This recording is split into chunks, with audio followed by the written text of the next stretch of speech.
नवी मुंबई उल्वे में एक बंद कमरे में लाश होने की सूचना अहमदनगर संगमनेर पुलिस ने उल्वे पुलिस को दी, जिसके बाद उल्वे पुलिस ने हकीकत जानने के लिए पुलिस के बताए गए पते पर पहुंची।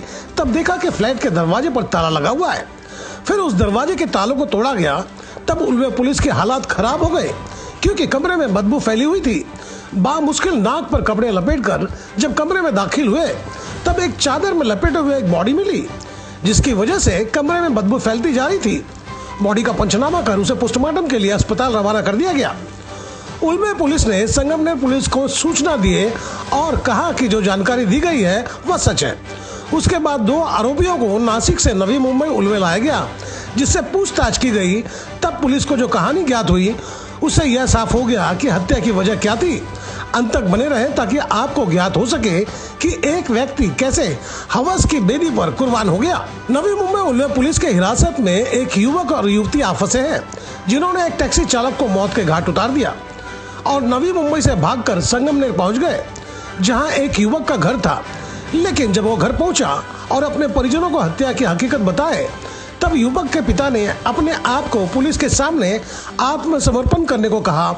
यही वजह रही कि युवक और युवती ने संगमनेर पुलिस के सामने आत्मसमर्पण कर दिए और पुलिस के समक्ष हकीकत बताए। जिसके बाद संगमनेर पुलिस ने नवी मुंबई उल्वे पुलिस को युवक और युवती द्वारा बातें जो बताई गई, उन्हें सत्यता जांचने की बात कही।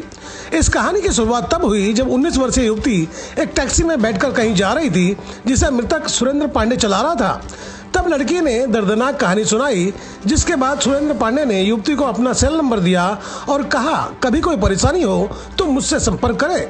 उसके कुछ दिन बाद पांडे को इस युवती का फोन आया, जिसमें उसने यह बताया कि वो बेघर है और उसे घर की तलाश है, और यही वजह थी कि पांडे ने उसे अपने साथ रहने की बात कही।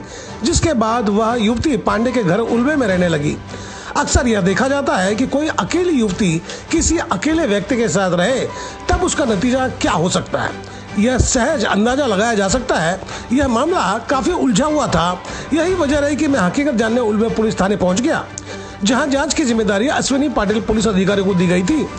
जिनसे मेरी बात हुई, उन्होंने मुझे बताया कि आज दोनों आरोपियों को पनवेल कोर्ट में हाजिर किया जाएगा। उसके बाद मैं पनवेल कोर्ट पहुंच गया। यही वो दोनों आरोपी हैं जिन्होंने पांडे को मौत के घाट उतारा था।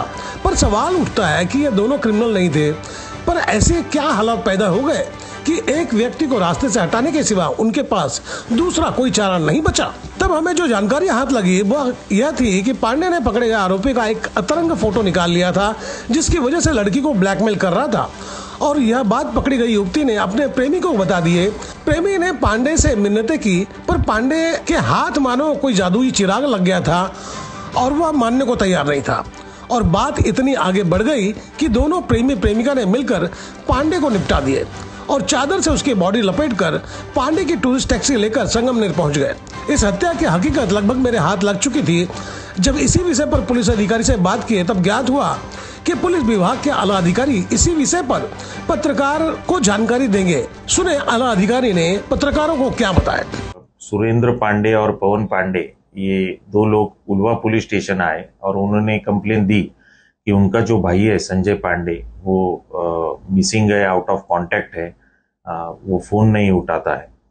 इस बारे में मिसिंग कंप्लेंट दाखिल करने की कार्रवाई जब चालू हुई, तभी अहमदनगर जिले के संगमनेर पुलिस स्टेशन की पुलिस कांस्टेबल आंकड़े, इनका उल्वा पुलिस को फोन आया। उन्होंने बताया कि उनके यहाँ रिया सरकन्या सिंह ये लड़की और विशाल शिंदे नाम का लड़का आया है, और वो दोनों कन्फेस कर रहे हैं कि उन्होंने एक हथौड़ी से इस जो मिसिंग व्यक्ति है उसके सर पे मारा था और उसको वहीं इंजोर्ड अवस्था में छोड़ के वो लोग ताला लगा के भाग के आए हैं।